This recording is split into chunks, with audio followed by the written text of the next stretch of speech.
Resilience and service. Service and community empowerment. Mental health. Selfless service. Fixing heart defects of kids with congenital heart disease. Travel, discovering new things, and primary health care. Is about mental health, especially that of the younger generation. I am most passionate about service, so particularly child health.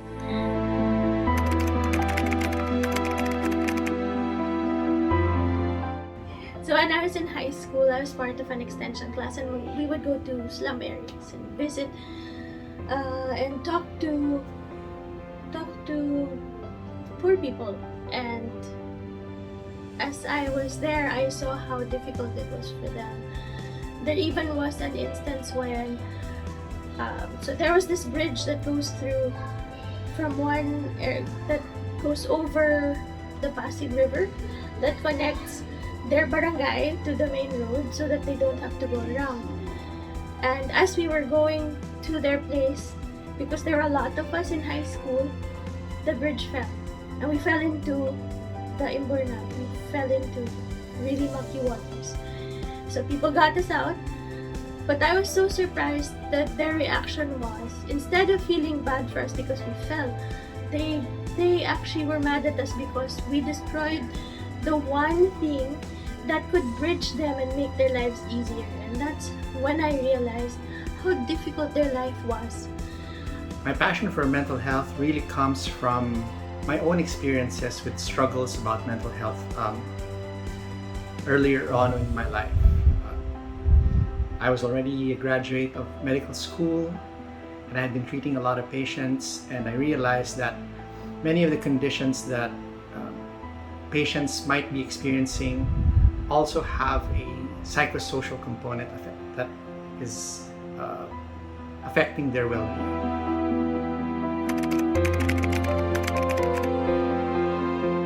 Well, a lot of hard work. I knew that going into pediatric cardiology back then was quite difficult. It's one of the most grueling fellowships to have. But I was dead set, and I knew that I can only get better if I work hard. So lots of hours of studying, looking at films, seeing patients, listening to lectures, observing my consultants, basically trying to learn the science and art of pediatric cardiology.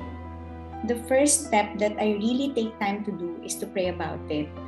I ask the Lord for His blessing for supporting me 100% on these advocacies, and that He pull out all the stops so that I can give it my best and my most excellent shot. I don't think there is a clear map of how I want the service activities to roll out, nor do I know the details of the plan.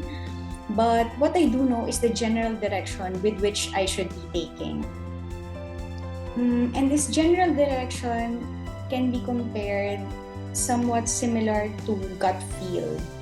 So I may not see the whole map, but I trust that the next step is the right step to take.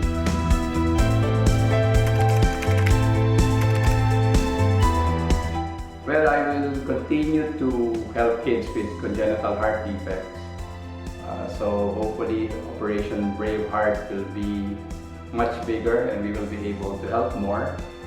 At the same time, my biggest dream is to be able to establish a heart center for kids, either at the Philippine General Hospital or someplace else, which will be truly dedicated to kids and adults with congenital heart defects.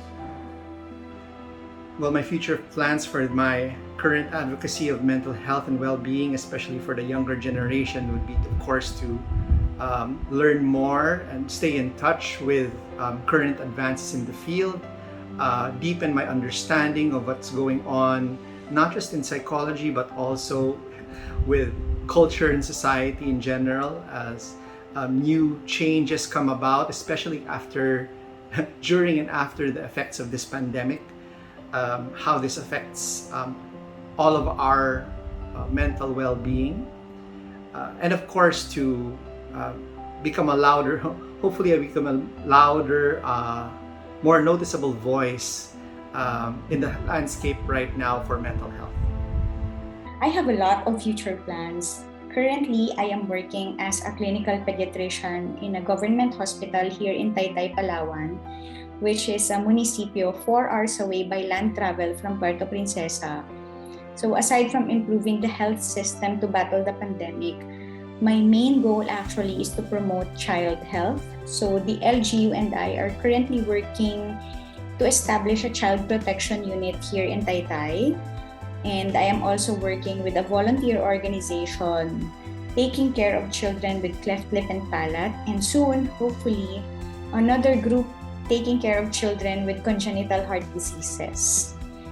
And I'm just starting, so I'm pretty excited about it.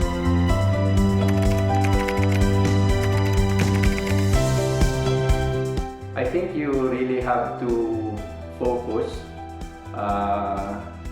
They say eye on the prize. So if you really you're passionate on something, you set your goal and you do everything that you can to be able to reach it.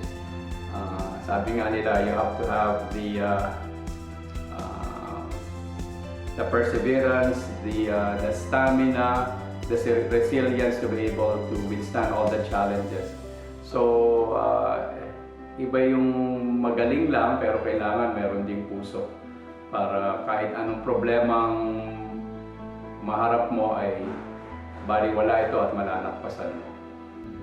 I guess one of the things that I can just tell you is that you just have to persevere, and you're never at the wrong place at the wrong time. So whatever successes, failures, joys, heartaches that you experience, just learn from that. All the experiences you have, eventually you will realize are the ones that make you who you are the ones who form you as a person and your advocacy as well.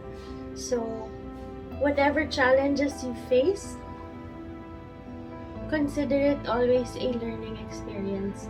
Trust in the process, and I guess I'm here also to tell you that it's all gonna be good.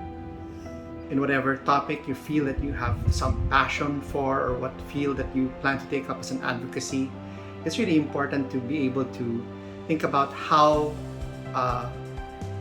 these things affect your own life, what values you want to bring into this field, and plan around that in terms of like figuring out how this will fit your life, fit your career path, fit your professional life,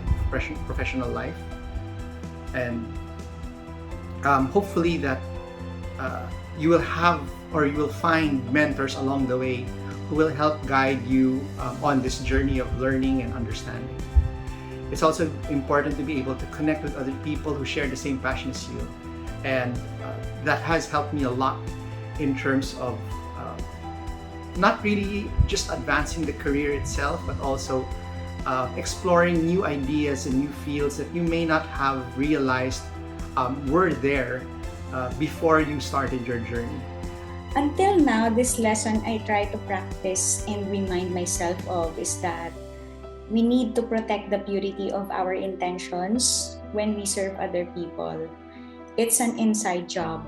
We do these service activities, these projects, not to garner awards or gain recognition, not for vainglory, but knowing and being sure that in our heart of hearts, we just really want to serve and help other people. I don't think you need an official title or a position per se when we try to serve, but when your heart is in the right place, every good thing will flow from there.